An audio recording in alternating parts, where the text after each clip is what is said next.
Hello বন্ধুরা, চলে এলাম একটা নতুন রেসিপি নিয়ে, খাসির চর্বির চপ। প্রথমে দিয়ে দিলাম ডাল বাটা, স্বাদমতো নুন, পরিমাণ মতো হলুদ, 2 চামচ চিলি সস, 2 চামচ সয়া সস ও সামান্য একটু পেঁয়াজ বাটা।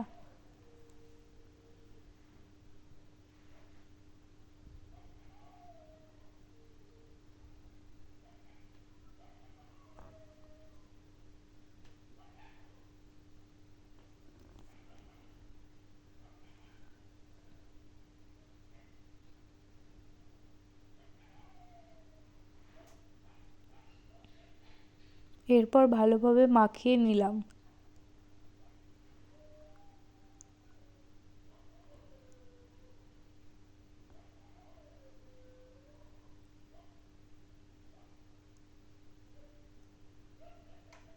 মাখিয়ে নেওয়ার পর এভাবেই রেখে দিতে হবে 2 থেকে 3 মিনিট। এরপর একটা কড়াইতে তেল দিয়ে তাতে মেখে রাখা চর্বিগুলো এক এক করে দিয়ে দিলাম।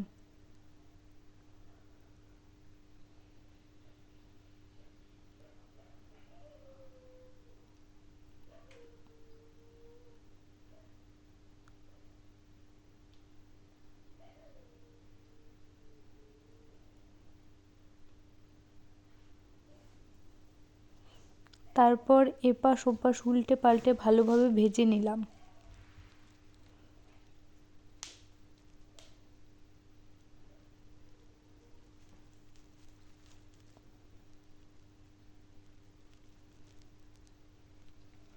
তৈরি হয়ে গেছে আজকের রেসিপি, খাসির চর্বির চপ।